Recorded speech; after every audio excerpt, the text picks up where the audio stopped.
Hello again, YouTube, and welcome back to Just Get a Tesla. Today, I'm sat in my Tesla Model Y, which I have been quite a lot over the last 8 months or so, because I've already done 12,000 miles. And these are the top 5 things that I've learned about my Tesla. So the first one is to talk about the fact that this is a really, really good car. And by that, I mean, set aside for a minute that it's a Tesla, set aside that it's an EV, and just talk about it as a car. This is a really, really good car. It's comfortable, it's practical, it's spacious. The driving position, so I'm actually sat in front of the steering wheel right now. The driving position is almost flawless. The steering wheel is straight in front of me. The pedal box is straight in front of me. I've had quite a few cars over the years where you're kind of having to wiggle around a little bit because one or the other of them is offset. It isn't in the Tesla. What's more, you've got this enormous glass area. I mean, you can see the glass roof obviously from there, and the windows, an enormous glass area. So the visibility out from the driver's seat is absolutely brilliant. From the way that the bonnet is profiled, you've got edges, so you can actually see where the front corners are. And in the mirrors, the rear haunches, you can see kind of where the back corners are. And this is a big car, so that shouldn't be as easy as it is. This honestly is one of the better cars from an actual car perspective that I've had. And what I mean by that is, look, you can have cars that you're good at one thing and they're not good at another, or they're comfortable but they're not particularly practical, or there's bags and bags of space and the thing wallows when you drive the thing. This is just a great car. It's really, really, really comfortable as well over long distances. Now, obviously, I've done 12,000 miles in not really that much time at all. So obviously I'm doing quite a lot of miles, and you can spend 12 hours of your day in this car driving this car and it's still comfortable. And that is not something that I've been able to say with every car that I've had. So to start off with, the number one thing is this is a good car as a car. The second one, we have to talk about Tesla as a tech platform, which is completely contradictory to the first point, I know, but hear me out here. This isn't just a car. This is a rolling supercomputer. This is a rolling AI laboratory. This is a platform which is pushing the absolute boundaries of both what the technology can do and what us as humans are actually able to accept. So things like the autopilot system is by far and away the best of any of the automation systems that I've had in any other car. And I know that here in the UK we're only getting the heavily redacted, watered down version of autopilot because we are following the UN regulations about how much the steering wheel can turn, which means that we can't do full automation the way that you can in America. And I really wish I could have that. If I could, I'd pay the extra for the upgrade. I've still got the free standard level autopilot, and I don't see the point in paying more for bits of upgrades. If we were able to have all of it, fantastic, but we can't. But then I have had quite a few little bugs and things with the software on this car. There's one at the moment with the mapping where it suddenly loses the internet connection and it's not updating itself all the time. That doesn't matter because they're pushing over the air updates out. And look, how can I put it? This happens quite a lot with other cars where they need plugging in to a computer. This doesn't. It just gets pushed out. It's not like the Volvo where that kept having to go back into the garage and you'd sit there for 40 minutes and they get the laptop out and they plug the lead in and they flash it with the update and then you leave again. This is just fantastically seamless the way that it's done. And that, I think, is important when you're talking about something that's supposed to be updated. The phone that I'm recording this video on gets over the air updates on a fairly regular basis. So it's absolutely right that the car should have. And the point as well is that some of the things that it does really are intuitive. And I just want to talk about the climate control for a second, because this doesn't just have, automatic climate control where it sets the temperature and so on. It also has auto heated seats and auto heated steering wheel. And it's almost uncanny. It knows exactly how much heat to apply to keep me comfortable at the temperature that I've set. And it adjusts it up and it down and it goes away again. It is fabulous. I don't need to think when I get in this car. It just does it. We should also talk about the fact that it's got an absolutely banging sound system, which isn't, of course, just for music, because on the screen I can watch YouTube, Netflix, Disney Plus. I can go onto the browser and look at any of the streaming platforms if I want to.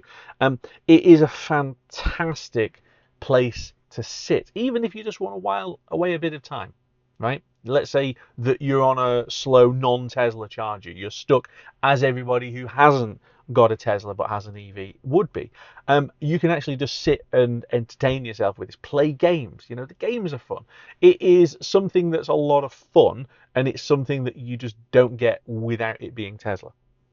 Point 3 is that there are still some niggles, and some of these niggles are just the kind that you get on any car, because I've never had a perfect car. There's never been anything that's been flawless at absolutely everything. There's always little annoyances and bits. This has got, the seat belts in the rear behind me. The seat belts rattle against the plastic frames. They could have put a bit of foam or felt or something on the back, and they didn't, which is mad, because they have put dampening materials in all of the door pockets and things like that. So they are thinking they've just missed something. Or the fact that it's quite a stiff ride, and it's done like that on purpose so you can chuck the thing around. But the point is that does mean that it is quite good at transmitting little bits of vibration through the structural battery pack into the body. And that does mean that if you've got anything that's loose inside the back, it gets shaken up a little bit and it starts to rattle, and then bits of trim can start to rattle. Now, I haven't had any major build quality issues on this car. I honestly think that those days are a long, long way in the past now, especially if you've got a car that's not built at Fremont. Any of the Giga plants, I think the production process now is absolutely fabulous. This is from Shanghai. So I haven't got any build issues like that. What I have got is little bits of niggles and bits of annoyances.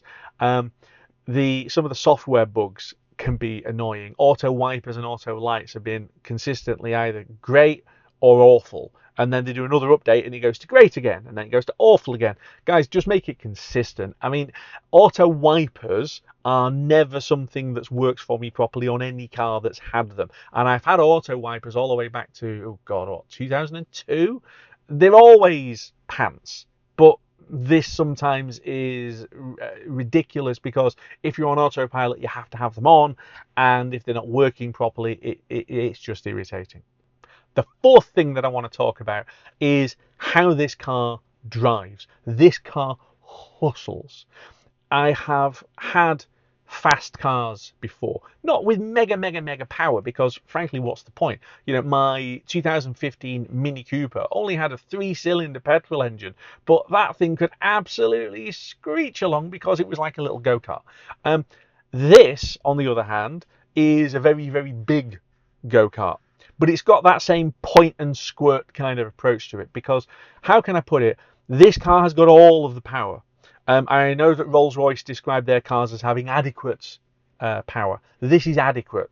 It's it's more than adequate. Honestly, I don't quite know why you need this amount of power. And this is only the long range, and I haven't had the acceleration upgrade flashed onto it, and it's not the performance, and it's gonzo quick. So that never gets old, to be fair, right? But it is a family car, which is quite entertaining. But I can hustle this thing around like I honestly can't believe. And I have done a video about testing the ride and handling. I'm going to do a few more of those because people seem to really like that. But I can have an absolute ball driving this car, which honestly is something I couldn't say for other cars that I've had, like the Mitsubishi Outlander. Either of those two were not exciting to drive. The Volvo S90, very, very, very safe, but very, very boring. I have had a couple of Ford Mondeos and things.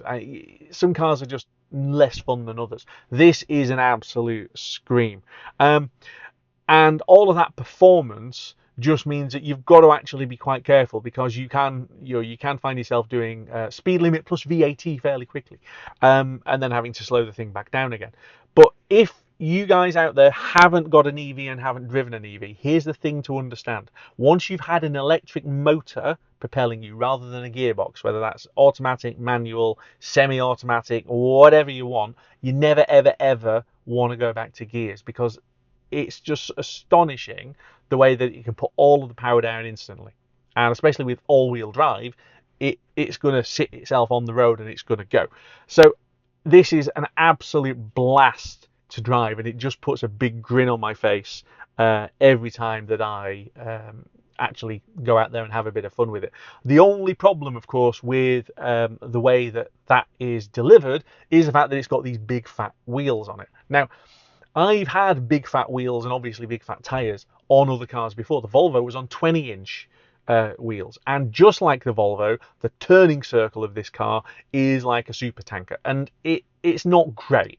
It's quite comedically bad at times. And again, check out some of my other videos coming out of Newcastle train station, where I had to do a bit of shunty to be able to get around. That happens quite a lot. So you've got this amazing handling and this amazing performance, but there are a few things about it that are almost comedic in the way that they're put down. But you never stop grinning when you decide to plant your right foot in this car.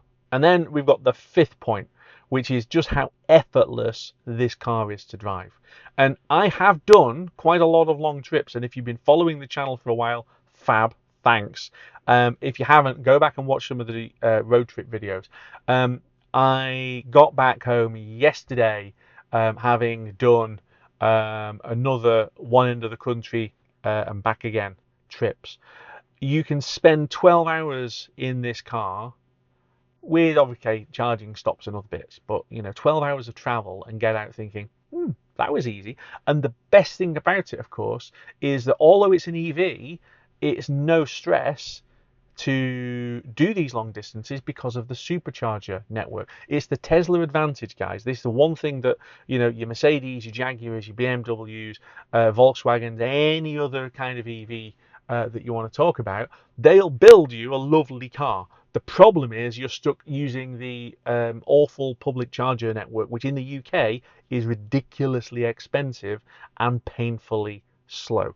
Tesla goes much quicker at charging than almost every charger that's out there, and from what I can see, it's also super cheap. So yesterday, in the 4 hours of peak that Tesla have now, so for the other 20, it's off peak, but in the 4 hours of peak, I paid a ridiculous 50p a kilowatt hour to charge the car up in Edinburgh. And I'm joking, it's not ridiculous.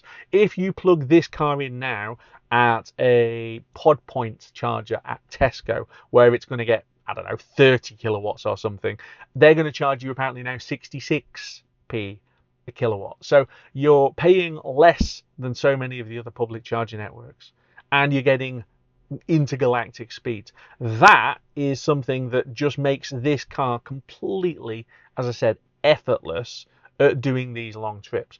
And it is something that I've really come to appreciate, because even with the family in the car, as we had on that trip we've just done, you don't need to think really about charging. You're thinking about, can I combine charging and eating and go into the loo and things like that? And yes, you can if you go into the right places. But you're not suffering from range anxiety or stress with the family or getting any grief or thinking, are we going to do this or are we going to have to do that? You just get in the car and tell it where you want to go, and it takes you there via the correct number of chargers, and it tells you how long you need to charge for, and then it tells you to unplug, and off you go again. And it's just completely seamless. And it's something that, having had EVs before And we've got another EV in the fleet. And I wouldn't dream of taking Wi-Fi's Hyundai Ioniq, as good as it is, anywhere really further than it can go without needing to charge up. Just because I know the charging network's awful. And I know that you guys out there who've got other things that are not Tesla are going, no, no, no, it's easy. What's he talking about? It is and it isn't. Because I know what it's like because I've done it. And I also can see what other people are saying on Speak EV and on Facebook groups and on other internet forums. And it's still aggro. So in summary then, having gone through my 5 points, what have I really got to say to wrap this up? This car isn't perfect by any stretch of the imagination. But what is? And I've had all kinds of cars in the past. I've had big executive barges, so BMW 5 Series, Volvo S90. I've had small and daft, like my Mini Cooper. I've had big SUVs, the Mitsubishi Outlanders. But this car puts a smile on my face like nothing I've ever had before. And it is this amazing blend of practicality, of comfort, of space and performance that, again, for me is completely unique. And that, I think, is the brilliant thing about owning a Tesla. It puts a smile on my face every single time I think about it. Never mind drive it, never mind even look at it. But it's like, I've got a Tesla, it does all of these things, and it's just an absolute blast. And when you get a car that's like that, you know, you forgive the little niggly bits. The Mini Cooper was an absolute scream to drive. I had so much fun thrashing that thing across on country roads. But, you know, it wasn't particularly comfortable. There was no space inside it. And there was a whole list of things that were just problems. And none of it mattered because the car was glorious. And I could say the same thing about, you know, at least one of the BMWs that I've had, and certainly about the Volvo. You know, the Mitsubishi, I was forgiving the Outlander, all kinds of things, even when you've got buttons here and buttons here that are all supposed to be connected to each other and they're on different sides of the cockpit. And it's got, you know, a ride that was ridiculously soft. None of it mattered because it was a really, really good car. It just had to go because I was getting this. So, you know, you forgive those things when it's something that you love. And I love this car. And I can't really think of what else to say about it. And on that note, I am going to end it there. So thanks very much for watching. If you haven't done already, hit the subscribe button and the bell icon. Tell me what you think in the comments as well. And I'll see you very soon next time here on Just Get a Tesla.